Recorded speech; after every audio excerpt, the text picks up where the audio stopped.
Hey there, my beautiful friends, and welcome to my ElevateU book club review. Today we are covering month number 5, which was Relentless by Tim Grover.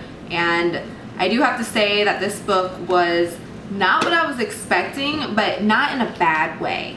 And what I mean by that is that a lot of the books we've been reading have been more spiritual based, or they've been more like step by step, this is what you need to do to accomplish X based.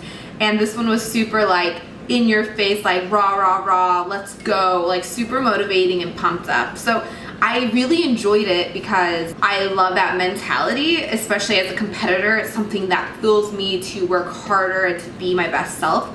But whenever I'm in such a pull season and not really pushing hard for something in particular, it's kind of like intense and fun at the same time. This book covers like the top 13 relentless rules that Tim Grover abides by in his life and in his coaching style. I'm gonna go over a few of them, but this whole entire book really is just about if you can keep pushing yourself harder when everyone else has had enough. And it talks about how you can teach the mind to train the body to always be better, to work harder. So there's coolers, closers, and cleaners. And you'll find that most people are coolers, a small percentage are closers, and then there's always just like one cleaner in the group. And usually you don't realize you're a cleaner or you don't realize someone is a cleaner until you see them in action. And if you're a cleaner in one thing doesn't mean you're a cleaner in everything. Being a cleaner pretty much means that you can overcome and be unstoppable in ways that most people can't. That's this most simple way to describe it. And these next rules are all things that cleaners do. So sometimes you might embody some of these things, and it's okay if you don't embody them all. With all that being said, he breaks it down into saying that there's a few things you have to do. So you have to always show up for yourself. You have to beat out the laziness and the apathy that you have towards yourself. And you have to crave the results more than anything else in your life. So everything else doesn't matter as much as this one thing that you're craving. Pretty much the whole be comfortable with being uncomfortable comes to play during this. And one question that you should really ask yourself whenever you reflect back is, what is your limit? What are the things you are willing to give up or to put on a back burner to get this one thing to be the most important thing in your life? Everyone can be relentless. Everyone has that voice in their head that is telling them to do something that is their subconscious programming, telling them like, you need to follow this voice. This is how we're going to be the best version of ourselves. And it's interesting to always keep in mind that when you're not accomplishing something you want to, there's a resistance in you. There's something that's not letting you. And I think it's really important to note that and to pay attention why you're resisting something so much. Like, what are you scared of? Are you scared of the results? Are you scared of you failing? What is it that's holding you back from following something you want? Another area that's really important to reflect upon is, do you ever pay enough attention to what does push you or what could push you?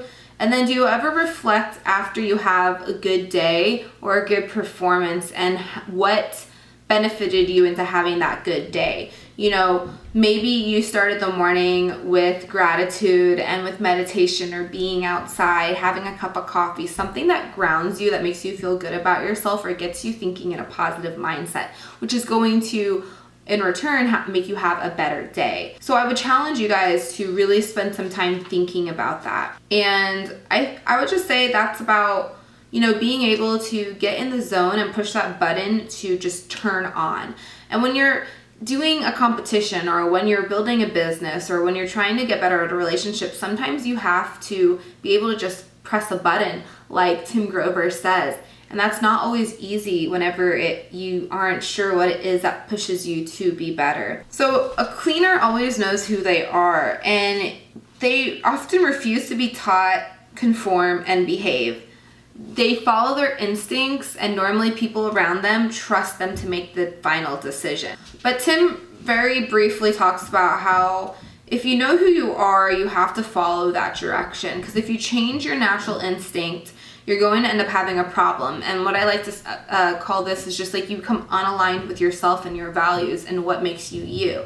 And you have to be you to be a cleaner and to be happy and to get things done in life. You have to acknowledge that like you are special and everything that you need is already inside of you. So you have to learn how to act, not react to certain situations. Don't become distracted by the process, and trust yourself internally. So just be you at the end of the day. And then to end that chapter, he just talked about how people don't really change. You just have to change yourself to adapt to other people. And I thought that was really interesting because there's so many times where you always want to change other people or help them see something that you see, but sometimes people just aren't ready to see that. So it's good to just remember that like people don't change, like you can't change them, but you could change yourself and you could change your perspective on how to look at other people, and that can make a situation easier.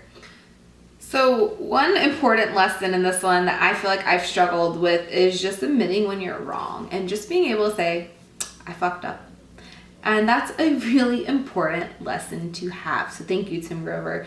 It is hard sometimes to just admit when you screwed up. So that is one that I am currently working on.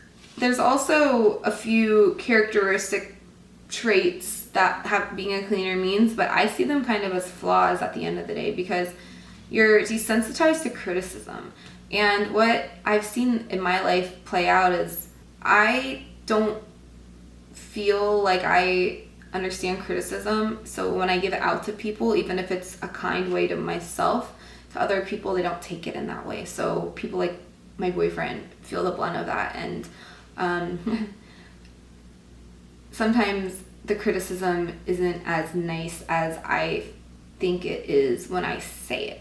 But then another flaw would be I like people to get on my level or get out of my way. And the excellence and demand that I have on myself and others makes me a very hard critic of myself and people around me because I always want the best for every single person.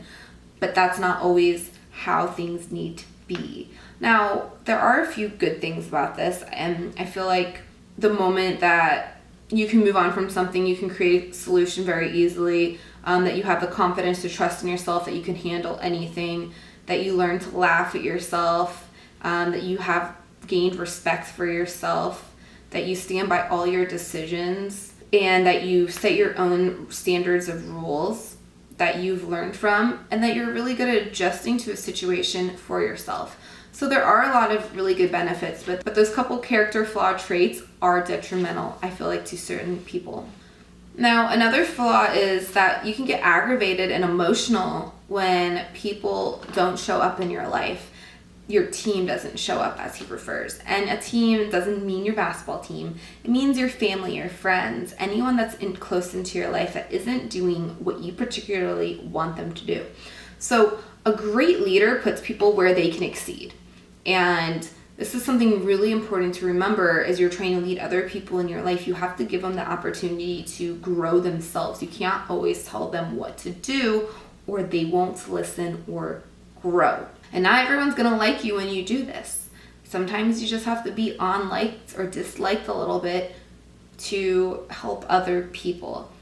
And you must always let the tribe lead at times so they can see how things are ran, so they can respect you, so they can learn and implement some of the things that you have taught them. A couple things to remember about a cleaner is they're lit from the inside and very focused. They're always ready to go. They don't let other people down. They always show up, and you bring people up to your own level, and you're always setting the good example for everyone around you. Now, the last few chapters were pretty good. A cleaner always makes the decision, so you work for your passion, you follow your instincts, and you know what you are supposed to do at all times. Your action is what achieves the outcome, not thinking about it. And I love that quote because it's so freaking true.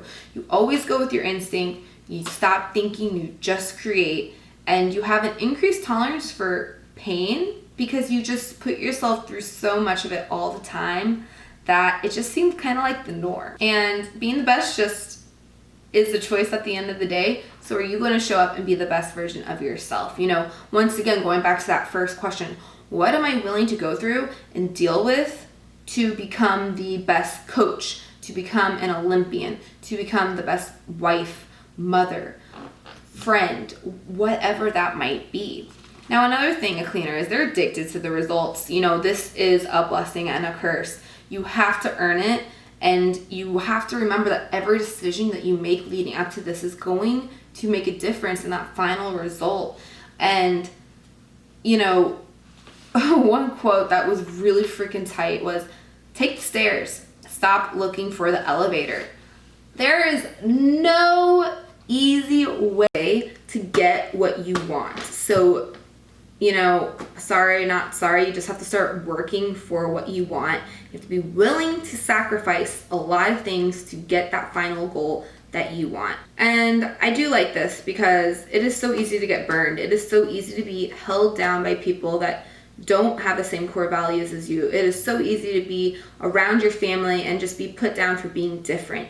And none of that is okay. So you have to trust the people and make sure that they're worthy to be in your life. And you always have to put yourself first if they aren't a right match for you. So, you know, it's always good to be open to advice that goes against what you want, but you have to make sure it's coming from a successful person, somebody who has your best interest in mind. So just remember, your environment matters. Surround yourself with some successful people. And lastly, a cleaner just doesn't recognize failure and doesn't celebrate achievements. You know, for me, like, what is failure? And I feel like failure is just when you decide to give up. Failure isn't when you decide to change route. Failure is when you just throw in the towel and give up on yourself, which I believe is not okay, because all that's going to do is break you down and break your confidence. If you start something, just like all the other books we've been reading, you must finish. You must prove to yourself that you are a strong, hardworking, willpower-driven person. This is so, so, so important. I do like to question you guys, you know, what was your favorite cleaner trait of them all? And what did you learn and take away from this book? You know, overall for me, I just got a lot of motivation for that hard work, grittiness that sometimes I forget about. And as aligned on my spiritual side and my feminine energy as I'm trying to be, I have a lot of masculine energy, and sometimes like this side of me comes out hard and it comes out swinging, and I don't always like it, because as Tim says in the book, sometimes these decisions or goals that we set cause a reaction in other areas of our life and cause a wake, and that makes other areas of our life a little bit less strong because we're focusing so much on one single thing. So I'm going to read you just a couple little excerpts from the end. So every dream you imagine, everything you see, hear, and feel in your sleep, that's not a fantasy. That's your deep instinct telling you it can be real. Follow those visions and dreams and desires and believe what you know. Only you can turn those dreams into reality. Never stop until you do. Always demand more of yourself than others demand of you. Be honest with yourself and you'll be able to meet every challenge with confidence and deep belief that you are prepared for anything. Life can be complicated. The truth is not. I truly believe that I have zero limitations. You should believe the same thing about yourself. Listen to your instincts. They're telling you the truth. I want the satisfaction of knowing that every move I make, every thought, idea, action takes me further than anyone else has ever gone, and makes me better than what I do than anyone else in the world. That's what drives me. Whatever drives you, let it take you where you want to be. Everything you want can be yours. Be a cleaner and just go get it. I love that. Thank you, Tim, for those really wise words. Everything you want, you can go after and get. It's just, are you going to put in the hard work? Are you going to build the discipline? Are you going to put things into action? You can change your mindset all you want, but that won't make a difference if you do not change your daily habits and the actions that you take every single day to get where you want to go. Don't mean to sound like a broken record, but it's really that simple, guys. You know, eat some healthy food, get in your meditation, drink some water, and spend some time with your self-development books and just reflect. Learn yourself, learn where you're weak, learn where you're strong, and just work towards becoming the best version of yourself. So I hope that you guys enjoyed this book club review, and next week we are starting Awaken the Giant Within by Tony Robbins, which is going to be super epic. So if you guys are wanting to join book club for June of 2020, that is the book that we're going to start. So until then, see you guys, and thanks for watching, my angels. Peace.